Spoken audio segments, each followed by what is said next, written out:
Salah satu impian banyak orang, yang pasti bukan impian 5 pejabat tertinggi setelah reformasi dan bukan impian para pejabat membantu-bantunya juga sih, adalah bagaimana buruh atau manusia strata terendah di Indonesia di negara lain mereka hidup seperti para sultan. Maksudnya buruh terendah di Indonesia negara lain sultan. Yes, iya benar. Kita ke catatan sejarah. Setelah negara penuh intrik di zaman Pak Karno diambil alih selama 32 tahun dipimpin dengan menekan dan otoriter oleh Pak Harto, maka setelahnya ada 5 pemimpin tertinggi dalam 24 tahun ini dengan 5 macam kabinet yang membantunya. Kita semua tahu karya mereka baru menghasilkan pendapatan per kapita sekitar US dollar 4.300-an. Baru menghasilkan pemenuhan kebutuhan akan besi yang hanya 50 kilo per orang, atau baru menghasilkan 300 watt daya listrik per orang, alias baru membangun 75.000 megawatt listrik. Di mana kita tahu sebuah negara dikatakan negara makmur adalah pemenuhan kebutuhan besi nasional adalah 1.000 kilo per orang per tahun. Dan negara menghasilkan 1.000 watt per orang per tahun, alias kalau dihitung dalam kebutuhan besi nasional, kita harus membangun kapasitas produksi 20 kali dari kapasitas terpasang sekarang. Power plant untuk listrik harus membangun 4 kali lipat dari kapasitas terpasang sekarang untuk dikatakan Indonesia negara makmur. Kita masih belum menghitung berapa jalur irigasi yang harus dibangun agar Indonesia mandiri pangan 150% sehingga bisa menjadi lumbung pangan ASEAN. Strateginya saat ini masih dodol. Buktinya petani sawit saat ini teriak kesakitan karena tandan buah segar nggak dipanen rusak, dipanen malah miskin akibat harga rendah karena kebijakan yang tidak konsisten. Bagaimana mau jadi lumbung pangan dunia? Kali ini yang kita tampilkan adalah semua raport merah atau nilainya di bawah rata kelas dari kelolaan 7 pejabat negara saat ini. Khususnya yang 5 terakhir karena harusnya mereka lebih pintar dan lebih bebas melakukan apapun demi rakyat karena demokrasinya sudah bebas. Namun dapat dipastikan saat ini sila kelima dari Pancasila sudah hilang karena keadilan sosial bagi seluruh rakyat Indonesia baru bisa terpenuhi keadilan bagi sebagian orang di puncak piramida khususnya konglomerat dan oligarki yang merupakan sponsor pejabat-pejabat dan politikus. Ini harus disudahi, ini harus distrategikan tanpa merusak. Kita mulai dengan cerita pengalaman pribadi agar paham apa yang mau akan kita lakukan.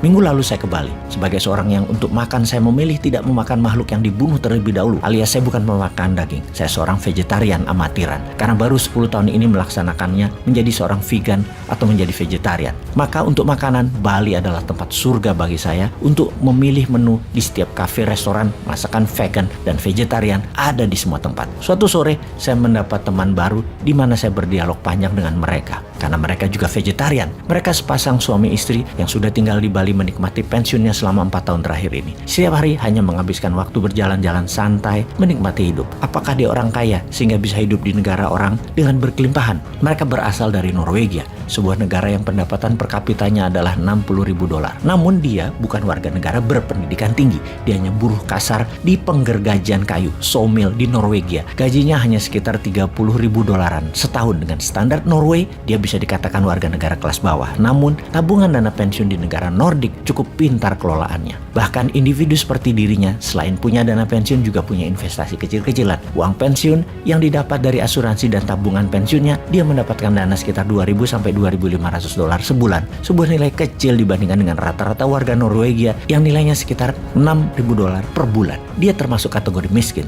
Tapi dia nggak tinggal di Norway, dia tinggal di Bali. Nilai segitu setara 30 jutaan rupiah. Sebulan itu sangat besar hidup di Indonesia. Penduduk miskin dari Eropa ini menikmati kehidupan makmur di Indonesia. Kok bisa begitu? Itulah yang disebut kekuatan ekonomi sebuah negara berdaulat dan peduli rakyatnya. Saat ini kita melihat diri kita sendiri, kita merasa makmur. Namun faktanya dalam strata ekonomi atas di Indonesia ini yang dikatakan penghasilannya katakanlah 100 juta per bulan, liburan ke luar negeri harus hitung-hitungan dengan keras. Apalagi kalau penghasilannya hanya 5 jutaan sebulan. Hanya nonton sinetron aja dan lihat YouTube tentang Eropa saja bisanya. Nggak bisa berwisata ke banyak negara untuk membuka wawasan dan melihat betapa indahnya dunia di tempat lain selain Indonesia. Kita tahu GDP per kapita Indonesia itu adalah 4.300 dolar alias pendapatan per tahun. Rata-rata pendapatan manusia Indonesia adalah sekitar 65 juta setahun atau 5,4 juta rupiah per bulan. Nilai itu beneran rata atau jomplang? Yang 10% pegang 70% harta, yang 90% penduduk rebutan sisanya yang 30%. harta.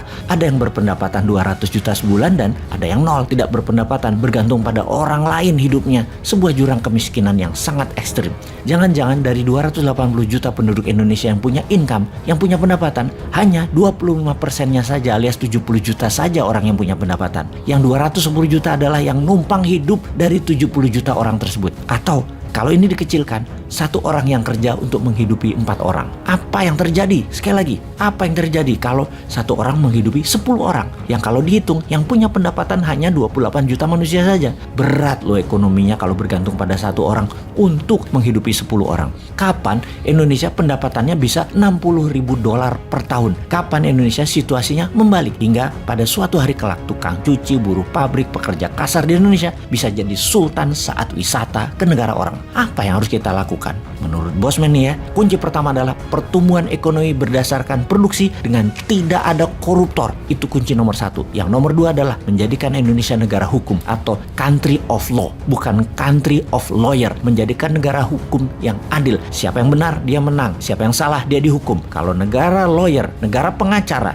yaitu siapa yang bayar, dia yang menang. Kita mulai dari mana? Yuk, kita mulai melihat dari apa yang terjadi di depan mata kita dan mulailah gigih melawan korupsi. Bencilah korupsi. Jangan biarkan pejabat punya usaha bercokol di jabatannya, di mana kebijakannya adalah untuk mendukung usaha-usahanya. Dia tidak bekerja untuk rakyat. Juga mulailah kritis soal proyek-proyek yang cuman habisin duit, yang menghabiskan uang dengan hutang besar, namun tidak bisa membayar cicilannya karena proyek tersebut tidak produktif. Setelah dibangun, dijual-jual. Dan banyak hal lagi yang tidak pro rakyat harus diingatkan kepada rakyat. Setelah kita menyatakan perang terhadap korupsi, maka kita mulai dengan pilihan raya di tahun 2024 ketika pemilu dilakukan. Pastikan pejabatnya dan timnya adalah pejuang anti korupsi. Pastikan program ekonominya pro rakyat yang membuat Indonesia negara superpower nomor 1 di dunia di tahun 2045. Pastikan bukan berpola yang sama dengan membangun pakai hutang. Pastikan kebijakan luar negerinya membuat Indonesia berdaulat. Sahabat, terima kasih buat pilihan Anda tersebut.